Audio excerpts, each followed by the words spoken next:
Divya bed पर आराम से सो रही थी और आदित्य एकटक बस उसे ही देखे जा रहा था। उसे देखते हुए आदित्य बेड पर टेक कर अपनी आंखें बंद कर लेता है तो उसे हॉस्पिटल में डॉक्टर की कही हुई बातें याद आने लगती हैं। फ्लैशबैक। आदित्य चेयर पर बैठा था। सामने डॉक्टर दिव्या की रिपोर्ट चेक कर रहे थे।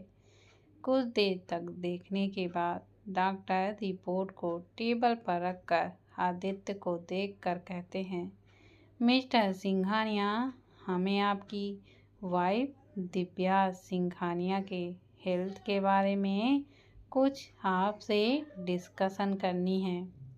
आदित्य बस डॉक्टर को देखते हुए इशारा करता है तो डॉक्टर, मैं दिव्या को कुछ 6 महीनों से जानता हूँ। जब वो यहाँ पर आई थी उनकी हेल्थ कंडीशन बहुत ही ज़्यादा खराब थी। उसे सदमा लगा था। उसने मुझसे कुछ पिल्स लेने के बारे में इंफॉर्मेशन मिली थी जिससे उसकी दर्द और डर ख़त्म हो जाए, या यूँ कहें कि वो अपने ब्रेन को खुद कंट्रोल करना चाहती थी। मैंने उन्हें ये वार्न भी किया था कि वो पिल्स अगर उसकी आदत बन गई तो उनके लिए खतरनाक हो सकता है, लेकिन इसके बावजूद उसने वो पिल्स ले ली। जिस चीज़ के लिए मैंने मना किया था उसने वही किया। उसे पिल्स की आदत लग गई है। जब भी उससे कोई करीबी दूर हो जाता है तो वो हद से ज़्यादा पिल्स लेने लगती हैं। उनकी दादी की जब डेथ हुई थी तब उनकी कंडीशन और भी ज़्यादा बिगड़ती चली गई, लेकिन कुछ दिन बाद उसने पिल्स को लेना बिल्कुल बंद कर दिया था। वो तो 27 अगस्त को मेरे पास आई थी।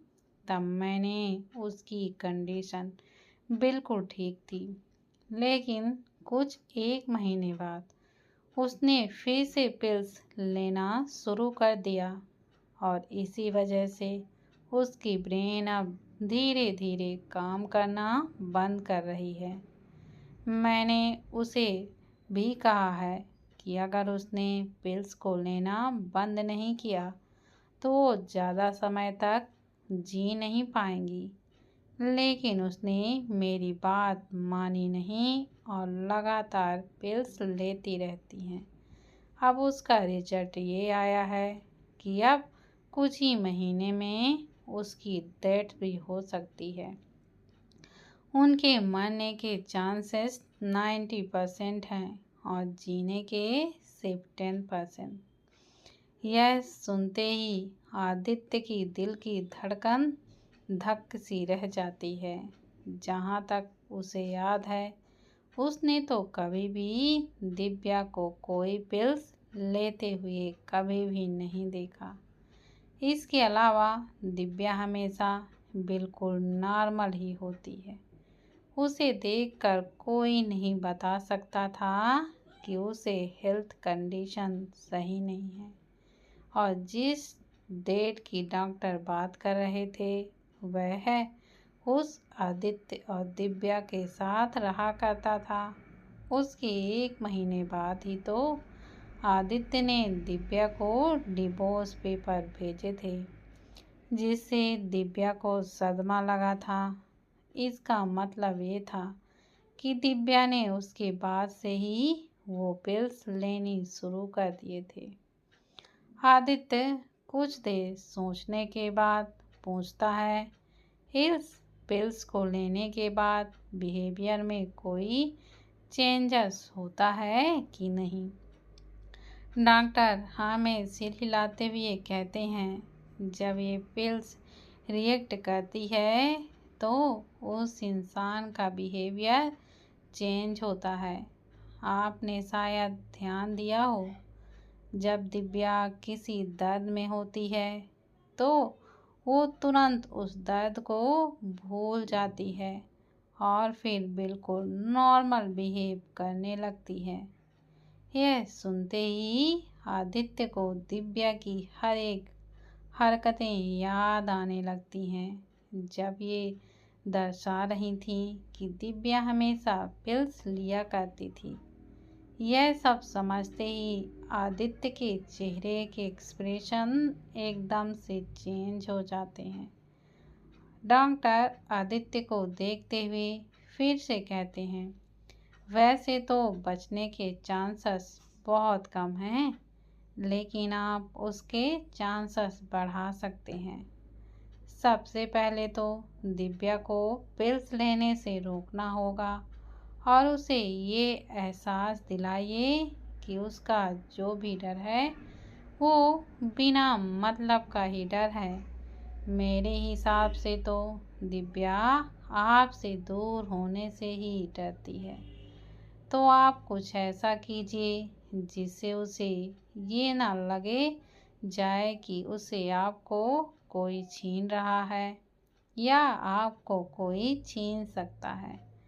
दिव्या को भी ये पता है कि वो मरने वाली है, लेकिन मैंने उसे ये नहीं बताया है कि उसके जीने के भी चांस हैं।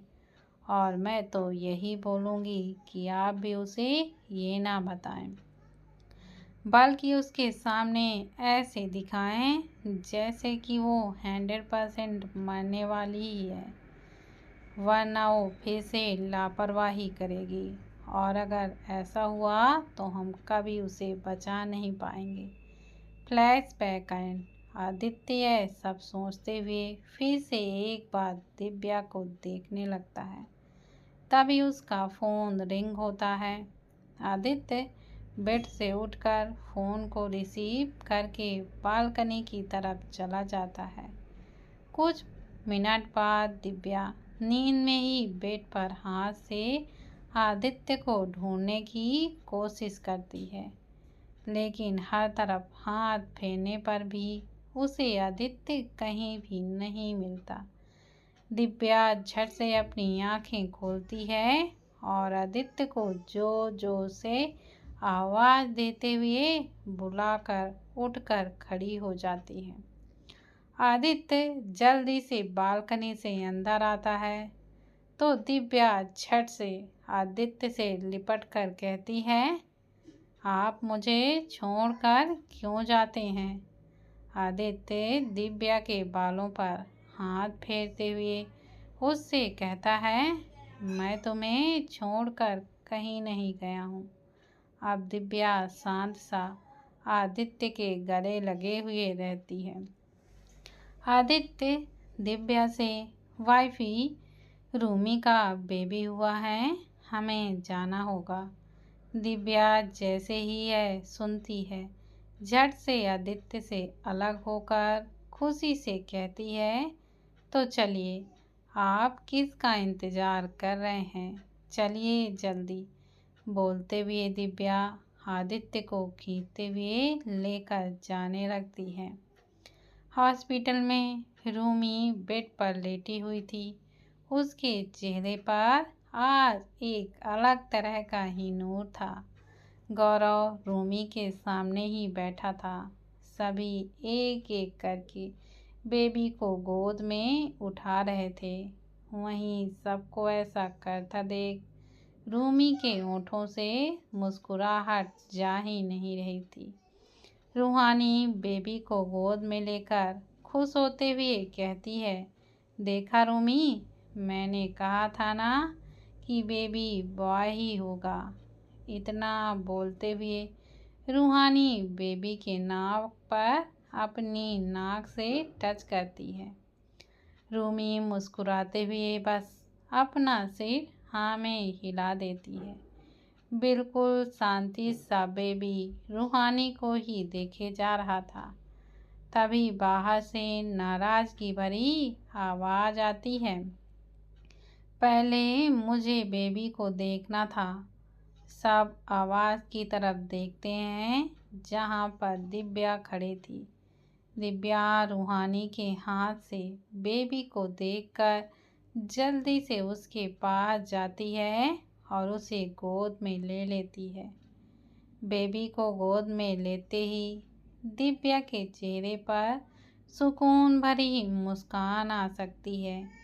दिव्या बेबी से बात करते हुए, बेबी मैं आपकी आंटी हूँ और आपको सिर्फ मेरे पास रहना है, समझे आप। दिव्या की बातें सुनकर बेबी मुस्कुराने लगता है। यह देखकर दिव्या हंसते हुए, रूमी मुझे लगता है इसे हमारी बात बहुत पसंद आ गई। दिव्या रूमी के पास जाकर उसे बेबी दे देती हैं। बेबी को छूते ही रूमी की आंखों से खुशी के आंसू दिखने लगते हैं। वहीं बेबी बस एकटक रूमी को ही देखे जा रहा था। कुछ देर में सब बाहर चले जाते हैं। कमरे में सिर्फ रूमी और गौरव होते हैं। गौरव ने जब से बेबी को देखा था उसने एक शब्द भी नहीं बोला था, लेकिन सबके जाते ही गौरव सीधे रूमी के गले लग जाता है। रूमी असमंजस में रह जाती है। गौरव रूमी से अलग होकर उसके चेहरे को थामते हुए कहता है, तुम्हें नहीं, तुमने मुझे कितनी बड़ी खुशखबरी दी है। वहीं बेबी गौरव को देखकर मुस्कुराने लगता है। रूमी बस मुस्कुराते हुए गौरव और बेबी को ही देख रही थी। गौरव बेबी को हाथ में उठाता है और बड़े प्यार से उसके माथे को चूम लेता है। उसके साथ ही रूमी के माथे को भी चूम लेता है। हॉस्पिटल में बस गौरव और विकासा जी ही रुक जाते हैं। उसके बाद बाकी सब विला से चले जाते हैं। दिव्या आदित्य का हाथ पकड़कर बात करते हुए आती है। आपने ही तो नहीं देखा रूमी का बेबी कितना स्वीट है। फिर अचानक से, मिस्टर हस्बैंड, क्या हमारा भी बेबी ऐसे ही क्यूट होगा? बोलते हुए दिव्या बहुत ही ज़्यादा खुश थी, लेकिन अचानक से उसके एक्सप्रेशन एकदम से चेंज हो जाते हैं। यह आदित्य को भी दिखता है। दिव्या सीधे जाकर आदित्य के गले लग जाती है। वहीं रात के करीब 2 बजे दिव्या अपनी आँखों को खोलती है। आँखें खुलते ही वह आदित्य को देखती है, जो उसे पकड़कर सुकून से सो रहा था। दिव्या अपने कमरे से आदित्य के हाथों को हटाती है और बेड से उठकर कबर्ड की तरफ जाती है। वहीं दिव्या के उठते ही आदित्य अपनी आँखों को खोलता है और वह दिव्या को देखने लगता है। दिव्या कबर्ड से वही पिल्स निकालती है, फिर उसमें से कुछ गोलियां निकालकर मुंह में डालने को होती है कि वह एकदम से रुक जाती है। वह आदित्य की तरफ मुड़कर देखती है, जो अब तक सो रहा था। दिव्या आदित्य को देखकर फिर पिल्स को देखती है।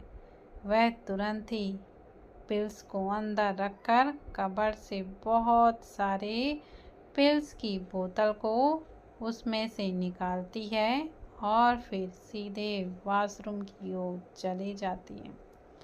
उसके जाते ही आदित्य भी उठकर उसके पीछे जाता है। आदित्य दरवाज़ा खोलकर देखता है तो दिव्या सारे पिल्स को टॉयलेट सीट पर डाल रही थी। सब पिल्स को डालकर वह बोतल सबको डस्टबिन में ही फेंक देती है। इतना करते ही वह बाथरूम से निकलने लगती है।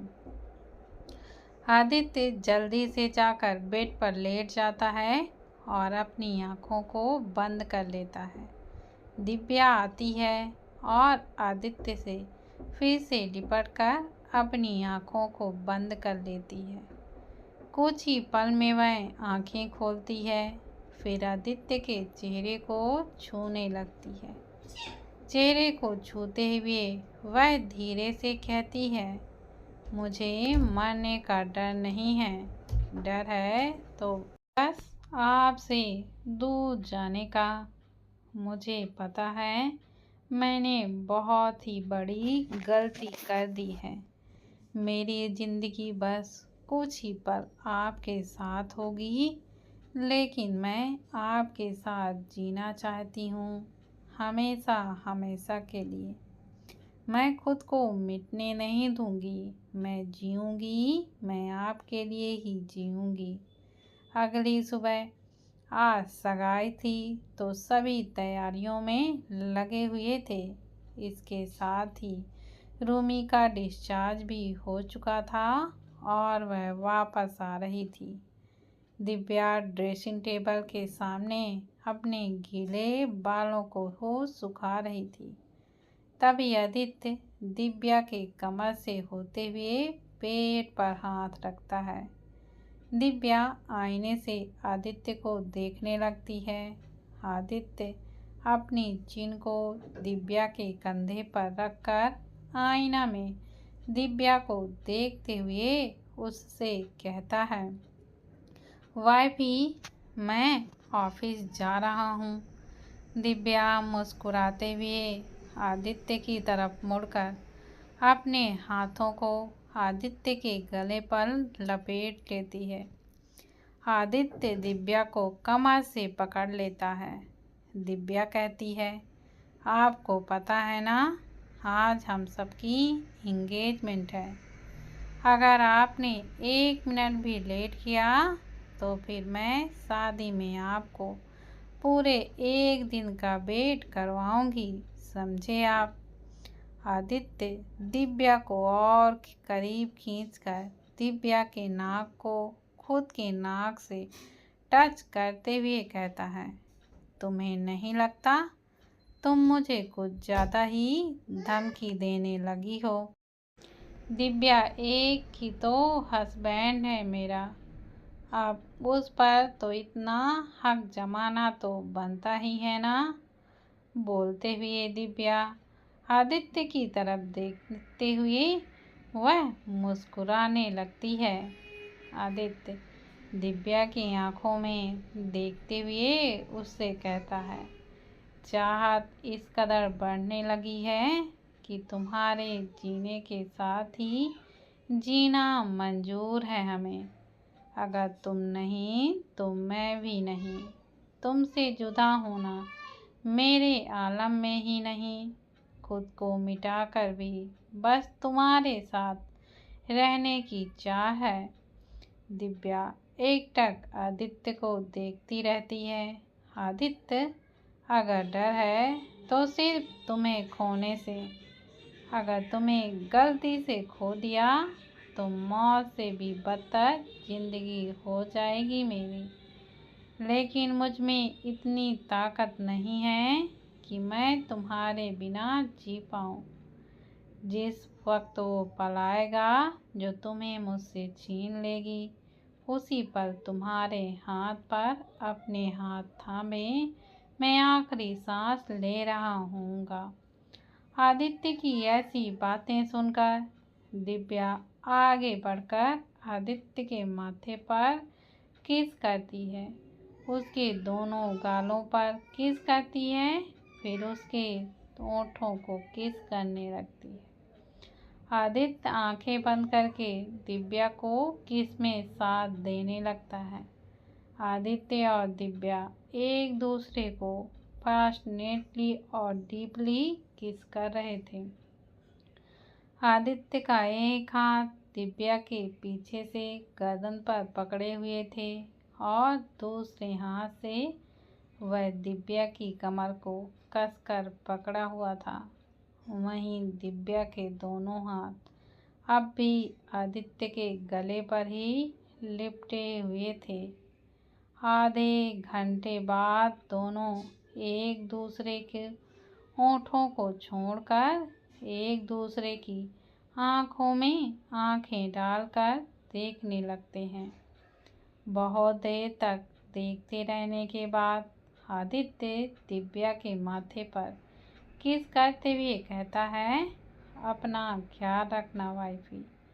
इतना बोलते हुए वह दिव्या से दूर होकर चला जाता है। दिव्या बस उसे जाता हुआ देखती रहती है। आदित्य के जाते ही दिव्या आईने के सामने खड़ी होकर कहती है, ये जिंदगी कुछ पर सही, लेकिन आपके दर्द को देखना हमसे ना सहा जा रहा है। ये मेरे अंदर के दर्द और डर का थोड़ा भी असर आप पर पड़ने नहीं देना था। मैं गलत कर रही हूँ। मुझे आपको दर्द नहीं देना, बस खुशियाँ ही देनी है। इधर रूमी के बिलाप पहुँचते ही बेबी का वेलकम बहुत अच्छे से होता है। रूही और रूहानी तो बस बेबी को गोद में लेने के लिए ही झगड़े जा रहे थे। वहीं दोनों को वैसे देखकर बेबी मुस्कुरा रहा था। पिकासा रूमी को नाश्ता के साथ कुछ फ्रूट्स और दूध देती हैं। रूमी मुंह बनाकर, बड़ी माँ, आपको पता है ना मुझे दूध नहीं पसंद, फिर भी आप। पिकासा जी बीच में ही रूमी को घूरकर, अपना ये नाटक बंद कीजिए और चुपचाप पी लीजिए। बच्चे के लिए ये सब ज़रूरी है। चाहे आपको पसंद हो या ना हो, पीना तो पड़ेगा। रूमी मुंह बनाकर दूध पीने लगती है।